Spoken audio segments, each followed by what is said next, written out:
Hey everyone, Airborne back with another fun deck, this time in the BT5 format. Unfortunately not BT6 yet. I haven't been as motivated to make any videos as of late, and I've been spread fairly thin, but I thought I could inspire some fun deck building to bring a little more flavor around to this meta while it's still around, with the delay we've received on the BT6 and starter deck releases. Today we're looking at an Ancientgarurumon deck that's running a small purple package. Odd, I know. The goal of the deck is to combo up into Ancientgarurumon through the promo Lobomon effect, and then end your turn with Back for Revenge to replay the Ancientgarurumon for a very memory-efficient play. For the few of you that thankfully watch my streams in the BT4 format, thank you so much. You may notice this deck structure is reminiscent of the Atomic Inferno Ancientgarurumon deck that I was running back then, which I didn't end up uploading any of those deck profiles. I think I did it about 4 or 5 times, and I just never had the heart to actually put it up. Funnily enough, I actually thought of this deck during the time I was running the blue-red variant. Normally I'd do some plugs here to promote my stream and video content, but I've been too inconsistent to do that lately. So I'd just like to thank each and every one of you that's tuned into my streams, followed, subscribed, and show me support over the time I've played Digimon. It means a lot. This is my favorite franchise. Took up more of my childhood than Pokemon ever did. So just having a lot of love from this community means so much to me. Thank you.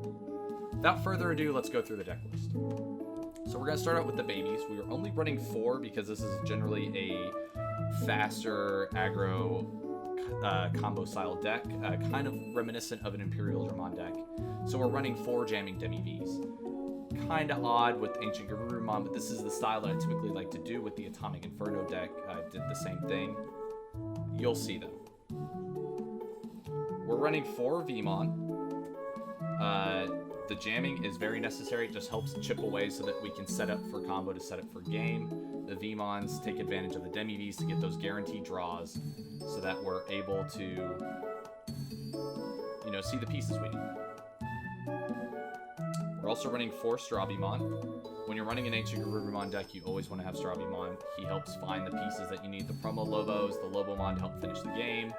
Kendo Garurumons, Beowulfmons if you're running that style deck. And this is how I believe that this deck needs to be ran, just because of certain combos that I will show towards the end. Next we have 4 Gomamon. We want to take advantage of the memory gain and everything that we're seeing in this deck. Since we are typically comboing up into the Ancientgarurumon instead of building him and raising, we want to be able to take advantage of making it memory efficient plays to end our turn, and Gomamon is one of the best at doing it. Then we're running 1 Gabumon.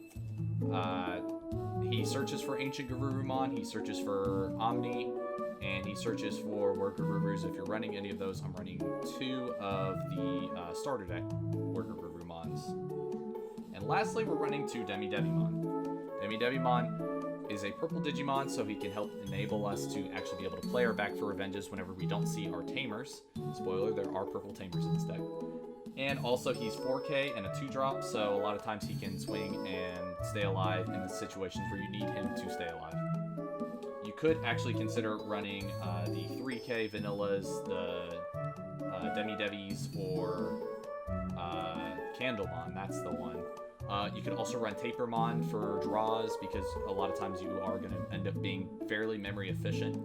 And you can also run Gazimon to help choke the opponent, or rather block the memory out of the opponent. But I preferred to have 2 drops since I don't have any 2 drops out of the blues. Anyways, so we're running 15 rookies, which is generally higher since we are more of an aggro style deck.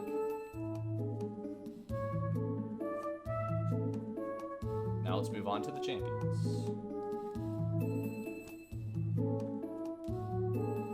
But first, you can't play Ancient without Bromo Lobos. We got 4 of them. Next, we're running 3 of the Hybrid Evolution Lobomons. And we're running 2 Kendo Garurumon. Unfortunately, this can't be hit by Gabumon because he's actually Garumon in Japanese, which does not actually have Goruru, it just has Goru. So we can't actually search him off of the Gabumon, but I do like the initiation against Rookie Rush. Helps slow down other aggro decks, since generally you don't have any reactive answers to the board generally in those situations. You just want to be aggroing down most of the time. then we're running 3 Sealamon because of cheap evolution and also just fringe blockers in the event that we need something, and also really great on top of Gomamon. So that's it for that. We have 12 champions because we are, like I said, an aggro style deck.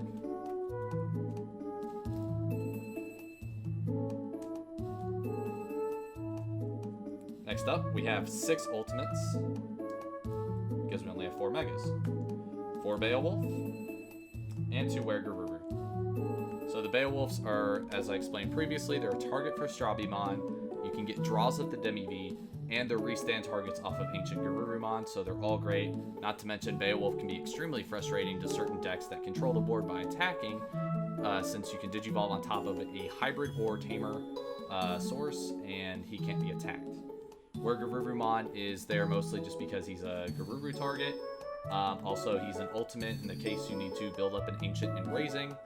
And he can be restood off of Ancient, so that's basically it. I prefer this over the, the Dash Pack Wergarurumon that has the restand option and everything, simply because he's 7k instead of 6k. And that's basically it.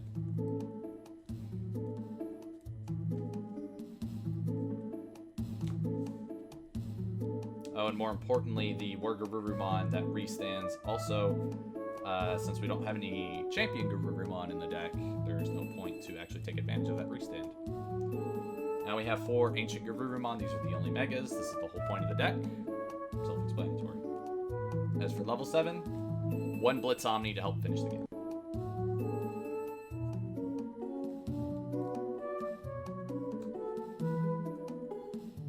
Alright, moving on to options. We have 4 Hammer Spark and 2 Back for Revenge.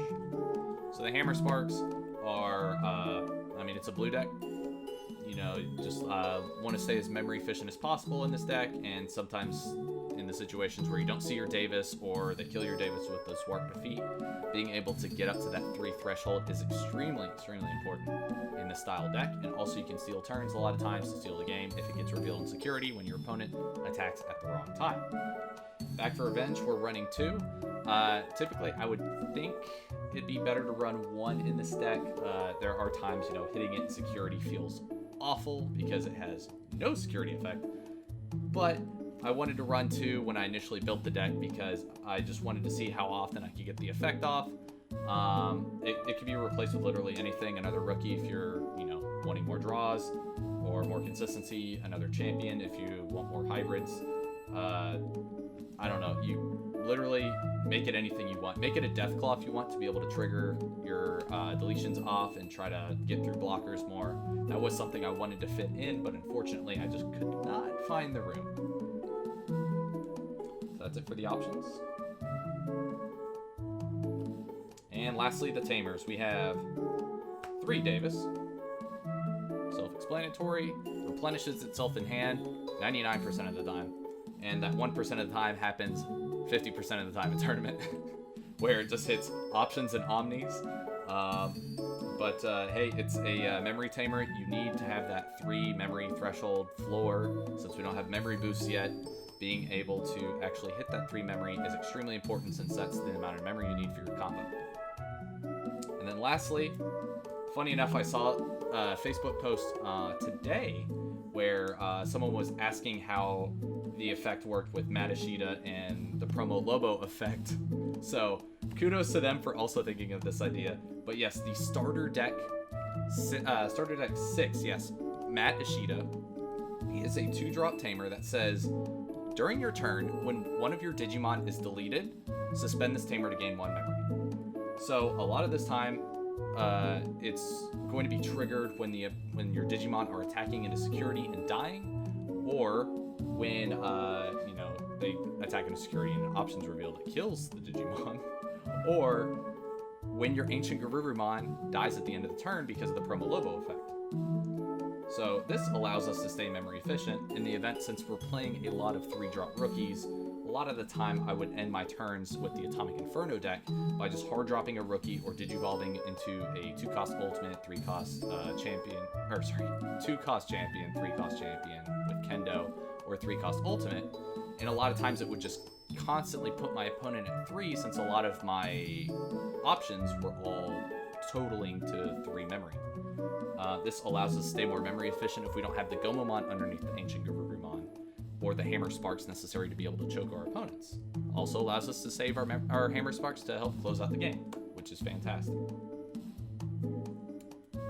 Alright, so that's it for the deck list. For those of you that have already moved on to the BT6 format, the pieces in this deck could be used for the Gabumon deck as well, making the mats cost 1 with the BT6 Gabumon, which honestly I really want to play this deck in the BT6 format just because of that, and being able to replay your Bond of Friendship with the Back for Revenge instead of your Ancientgarurumon, which is a much more terrifying effect if it stays on board.